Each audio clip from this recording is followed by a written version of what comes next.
बेगम का मतलब होता है बिना गम का राज, जहाँ किसी की जिंदगी में कोई गम ना हो। ऐसा चाहूँ राज में जहाँ मिले सबन्नु अन्न, और छोट बड़े सब समझ से गुरु रविदास रहे प्रसन्न।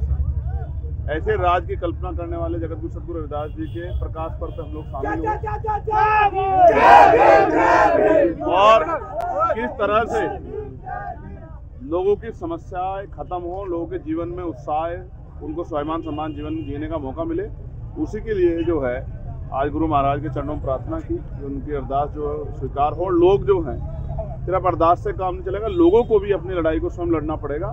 जो बच्चे पढ़ रहे हैं खूब अच्छी पढ़ाई करें, जो रोजगार की तलाश में लगे रहें, और तमाम तरह जो लोग परेशान हैं उनके जीवन में उजाला आए, अच्छे दिन आए। इसके लिए भी हम लोग जो हैं लोगों को समझाने का, सही रास्ते पर लाने का प्रयास करेंगे। सर का बुरा हाल है, व्यवस्था थी, मतलब छोटा सा कोई कार्यक्रम होता है किसी नेता का, 100, 200, 500 पुलिसकर्मी लगते हैं, और मैं बड़ा चिंतित हूँ। 10 लाख से ज्यादा की संगत यहाँ है, 10 पुलिस वाले भी दिखाई नहीं दे रहे।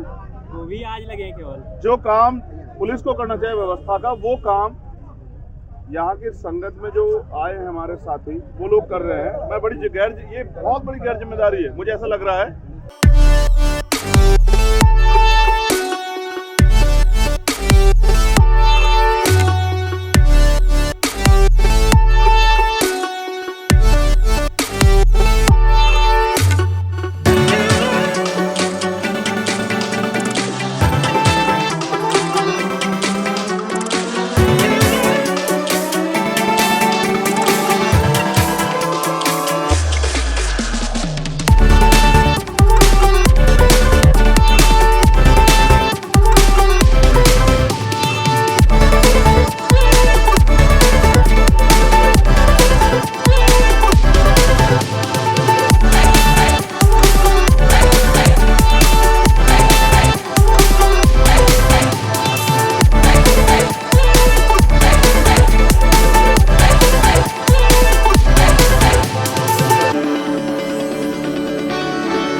काशी बनारस में 649 वर्ष पूर्व एक ऐसा प्रकाश पुंज, जिनको दुनिया में जगत गुरु सद्गुरु रविदास जी महाराज के नाम से जाना जाता है, वो पैदा हुए, अवतरित हुए, और आज उनका 649वां प्रकाश पर्व पूरे भारत में और दुनिया में उनको मानने वाले लोग मना रहे हैं। मैं हर साल यहाँ आता हूँ, मत्था टेकता हूँ, और उनका जो विचार था बेगमपुरा का, बेगम का मतलब होता है बिना गम का राज, जहाँ किसी की जिंदगी में कोई गम ना हो। ऐसा चाहूँ राज में जहाँ मिले सबन्नु अन्न, और छोट बड़े सब समझ से गुरु रविदास रहे प्रसन्न। ऐसे राज की कल्पना करने वाले जगत गुरु सद्गुरु रविदास जी के प्रकाश पर्व पे हम लोग शामिल हुए, और किस तरह से लोगों की समस्याएं खत्म हो, लोगों के जीवन में उत्साह, उनको स्वाभिमान सम्मान जीवन जीने का मौका मिले, उसी के लिए जो है आज गुरु महाराज के चरणों में प्रार्थना की कि उनकी अरदास जो स्वीकार हो। लोग जो हैं, सिर्फ अरदास से काम नहीं चलेगा, लोगों को भी अपनी लड़ाई को स्वयं लड़ना पड़ेगा। जो बच्चे पढ़ रहे हैं खूब अच्छी पढ़ाई करें, जो रोजगार की तलाश में लगे रहें, और तमाम तरह जो लोग परेशान हैं उनके जीवन में उजाला आए, अच्छे दिन आए। इसके लिए भी हम लोग जो हैं लोगों को समझाने का, सही रास्ते पर लाने का प्रयास करेंगे। सरकार के लोग अभी आज कोई दर्शन नहीं किया सरकार के लोग। अगले साल चुनाव है, अगले साल आ जाएंगे। एक बात बिल्कुल स्पष्ट आपसे कहनी है। देखिए, मैं एक अधिवक्ता भी हूँ और एक जनप्रतिनिधि भी हूँ, और मैं लोगों को समझता भी हूँ, संविधान को मानने वाला व्यक्ति। आपने भी देखा किस तरह का बुरा हाल है, व्यवस्था थी, मतलब छोटा सा कोई कार्यक्रम होता है किसी नेता का, 100, 200, 500 पुलिसकर्मी लगते हैं, और मैं बड़ा चिंतित हूँ। 10 लाख से ज्यादा की संगत यहाँ है, 10 पुलिस वाले भी दिखाई नहीं दे रहे। वो भी आज लगे केवल। जो काम पुलिस को करना चाहिए व्यवस्था का, वो काम यहाँ की संगत में जो आए हैं हमारे साथी, वो लोग कर रहे हैं। मैं ये बहुत बड़ी गैर जिम्मेदारी है। मुझे ऐसा लग रहा है सरकार इंतजार कर रही है कि कोई इस तरह का हादसा हो जाए तब वो ये कह सके कि इस तरह कार्यक्रम बंद कर दिए जाए, जबकि सच ये है सरकार की जिम्मेदारी में किसी भी धार्मिक उत्सव हो, किसी भी धर्म का, उसके लिए प्रॉपर व्यवस्था करे, ये सरकार की जिम्मेदारी। छुट्टी के लिए अगर मुख्यमंत्री नहीं आ रहे हैं या प्राइम मिनिस्टर नहीं आ रहे तो इसका मतलब जो है इतने लोग जो इकट्ठा हो रहे हैं उनके लिए कोई व्यवस्था नहीं करेगी सरकार। ये बहुत बड़ी लापरवाही है, निराशजनक है।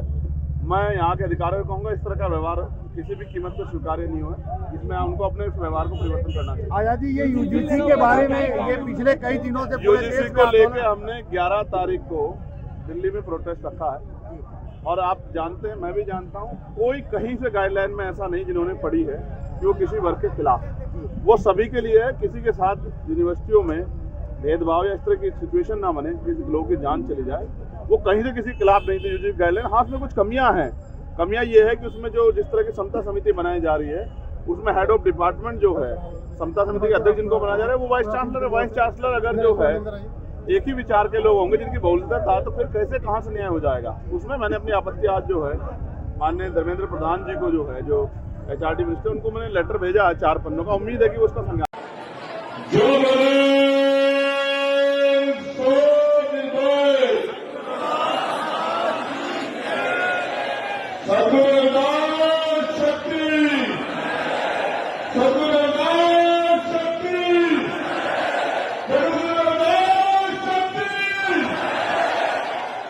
प्यारी साथ संगत जी, आज श्री गौतमपुर इस ऐतिहासिक स्थल पर हम सब लोग जगतगुरु सतगुरु रविदास जी महाराज के 649वें प्रकाश पर्व के अवसर पर इकट्ठा हुए। ये बहुत महत्वपूर्ण दिन है। एक साल तक हमारे लोग इसका इंतजार करते हैं कि प्रकाश पर्व आएगा और दुनिया में रहने वाले जगतगुरु सतगुरु रविदास जी की नाम लेवा संगत वो काशी बनारस पहुंचकर गुरु महाराज के पवित्र स्थान का दर्शन करें। और ये दिन इतना बड़ा समागम ऐसे नहीं हुआ है, इसके लिए कौम के शहीद संग्रामन जी महाराज ने अपने प्राणों का बलिदान दिया है। उसके बाद रविदासिया कौम को ये दिन देखने का मौका मिला। प्यारी साथ संगत जी, सतगुरु रविदास महाराज जी की प्यारी साथ संगत जी, कहने को तो मैं रोज कहता ही रहता हूं, पूरे देश में गरीबों, कमजोरों, मजदूरों, महिलाओं, किसानों, नौजवानों के लिए रोज मैं कहने का काम करता हूं। लेकिन ये ऐतिहासिक स्थल है, हमारा सर यहाँ नतमस्तक होता है सबका। तो मैं यहां से इतना ही कहूंगा कि चंद्रशेखर आजाद कहने में नहीं, करने में भरोसा रखता। हम लोग कहने नहीं, करके दिखाएंगे। और याद रखना, वो दिन ज्यादा दूर नहीं तो इस देश में बेगमपुरा आ जाएगा। मेरी बात को आप अच्छी तरह से याद रखना। लिखो, अपने कागजों पे, अपने घरों पे लिखो, अपने दिलों पे लिखो, अपने मकानों पे लिखो। वो दिन दूर नहीं है, बहुत जल्द इस देश में बेगमपुरा राज आएगा, बिना गंगा राज आएगा और जगतगुरु सतगुरु रविदास जी महाराज का सपना पूरा होगा। मेरी बात याद रखना, वो दिन दूर नहीं है कि गुरु महाराज के सपनों का भारत बनेगा और कश्मीर से लेकर कन्याकुमारी तक ऐसा चारों राज में जहां मिले समन्वय और छोट प्रदेश से गुरु रविदास रहे प्रसन्न, ऐसा राजकाज बनेगा। मेरी बात का ध्यान रखना। आज तो गरीबी, बेबसी, लाचारी शिक्षा, तमाम तरह की परेशानियां हमारे जीवन में है। लेकिन ये हमारा आशावादी समाज है, ये मिटने वाला समाज नहीं है, इसका इतिहास बदल है। मैं पार्लियामेंट से खड़े होकर कहता हूं कि भारत की तमाम सीमाएं उस दिन जो है मजबूत हो जाएगी अगर सरकार चमार रेजिमेंट को बहाल कर दे। तो इधर चमार रेजिमेंट बहाल होगी, उधर भारत की तरफ आम उठा के देखने वाला, उस सोच को रखने वाला आदमी भी दिखाई नहीं देगा। मेरी बात को आप याद रखना। जिस दिन सूर्य के हाथ में भारत का फैसला होगा, जिस दिन सूर्य के हाथ में भारत को आगे बढ़ाने की हिम्मत आएगी, उस दिन इस देश में बेगम का राज आएगा। तो मैं अपनी वाणी को विराम देता हूं। यहां पहुंची तमाम संगत को जगत गुरु सतगुरु रविदास जी महाराज के प्रकाश पर्व की लग बधाइयां देता हूं। और क्योंकि महापुरुषों के सपने अधूरे हैं, तो मेरा आपका सबका फर्ज बनता है कि हम महापुरुषों के दिखाए रास्ते पे चले। और जैसे पंजाब में नारा लगता है कि बाबा साहब तेरी सोच पे पहला दिलाने ठोक के, ऐसे लंबे समय से नारा लगता आ रहा है कि संत रामानंद तेरी सोच पे पहला दिलाने ठोक के, और अगर पहला देने लग जाओगे तो फिर मुसीबतें आपके आसपास नहीं आएंगी। पहले की बात करते हो और पहला देते नहीं हो। जिस दिन आप लोग पहरा देने लग जाओगे उस दिन आपके अधिकारों में कोई पहरा नहीं बाकी रहेगा। आपको याद होगा, मैंने पार्लियामेंट में जब मेरा सचखंड बल्ला से महाराज निरंजन दास जी ने मुझसे कहा था कि आदमपुर का नाम प्राइम मिनिस्टर कह के गए थे कि जगत गुरु सतगुरु रविदास जी महाराज के नाम पर होगा, लेकिन जाके शायद भूल गए होंगे। तो पिछली बार लोकसभा में मैंने ये सवाल खड़ा किया था कि आदमपुर एयरपोर्ट का नाम जगत गुरु सतगुरु रविदास जी महाराज के नाम पर अभी तक क्यों नहीं हुआ है? सरकार इसका जवाब दे। और एक साल का सतगुरु रविदास महाराज की एक साल का समय नहीं हुआ, सरकार को अपनी गलती का एहसास हो गया है।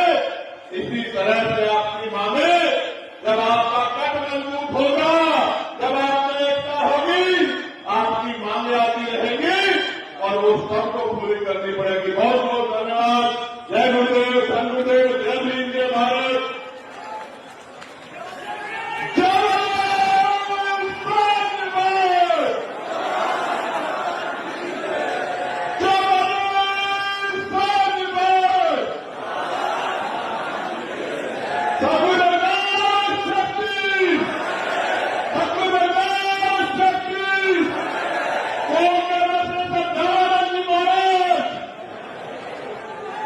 जो हमसे नारा लगाओ उनके बलिदान से ही बहुत कुछ तय हुआ है। कौन के वजह से सत्यानंद जी महाराज,